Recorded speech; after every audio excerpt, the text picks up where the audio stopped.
बड़े भाई राम की आज्ञानुसार लक्ष्मण गुरु वशिष्ठ के पुत्र सुयक्ष को अपने साथ ले आया। राम और सीता ने अत्यंत श्रद्धा के साथ उनकी प्रदक्षिणा की। इसके पश्चात उन्होंने अपने स्वर्ण कुंडल, बाजूबंद, कड़े, मालाएं तथा रत्न जटित अन्य आभूषणों को उन्हें देते हुए कहा, हे मित्र जनकनंदिनी, सीता भी मेरे साथ वन को जा रही है, इसलिए ये अपने कनकन, मुक्तमाला, किनकनी, हीरे, मोती, रत्नादि समस्त आभूषण आपकी पत्नी को दान करना चाहती है। इन आभूषणों को सीता की ओर से आदर तथा नम्रता के साथ समर्पित कर देना।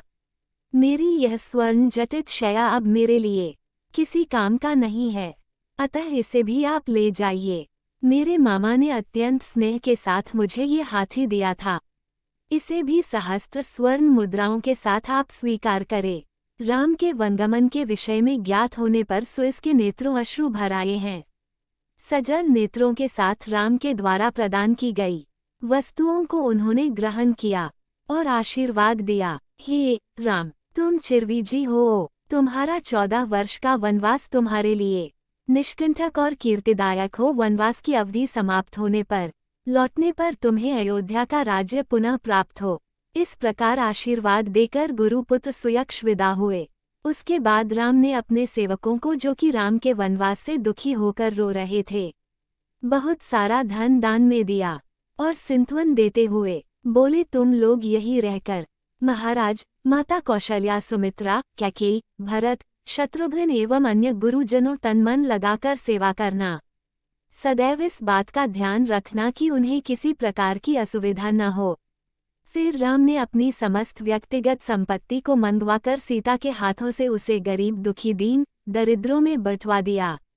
राम और सीता के द्वारा मुक्ति हस्त से दान दिए जाने की चर्चा सारे नगर में दावा नल की भांति फैल गई। उन दिनों अयोध्या के समीपवर्ती एक ग्राम में गर्गगोत्री नामक एक तपस्वी ब्राह्मण निवास करता था। उनकी बहुत सी संतानें थीं और वह अत्यंत दरिद्र था। उसे अपनी गृहस्थी का पालन पोषण करने में अत्यंत कठिनाई होती थी। राम के द्वारा किए जाने वाले दान की चर्चा सुनकर उसकी पत्नी ने उनसे से कहा, हे स्वामी, आपको भी ज्ञात हुआ होगा कि अयोध्या के ज्येष्ठ राजकुमार श्री रामचंद्र जी अपना सर्वस्व दान में वितरित कर रहे हैं। आप भी उनके पास जाकर याचना करें। हमारी निर्धनता और दरिद्रता से तथा आपकी याचना से द्रवित होकर दयालु राम हम पर भी अवश्य ही दया करेंगे और इस दरिद्रता से हमारा उद्धार कर देंगे। तपस्वी त्रिजटा याचना में रुचि नहीं रखते थे, किंतु पत्नी के बार बार प्रेरित किए जाने पर विवश होकर वे श्री राम के दरबार की ओर चल पड़े। वे शीघ्रातिशीघ्र एक के बाद एक 5 डायधिया पार करके राम के समक्ष जा पहुँचे। उनकी तपस्या जनित तेज और ओस प्रभावित राम बोले, हे तपस्वी ब्राह्मण देवता, आपका हृदय तीव्र गति से संबंधित हो रहा है और शुभ भाल पर स्वेदकण झलक रहे हैं। ऐसा प्रतीत होता है कि आप बड़ी दूर से तीव्र गति के साथ चले आ रहे हैं। आपकी वेशभूषा आपके धन का अभाव का परिचय देता है, अतः आपने अपने हाथ में जो दंड के साथ फेंकिए, ये दंड जहाँ पर जाकर गिरेगा, आपके खड़े होने से उसे स्थान तक जितनी गौएं खड़ी हो सकेगी मैं आपको अर्पित कर दूंगा और उन गौओं के भरण पोषण के लिए भी पर्याप्त साधन जुटा दूंगा।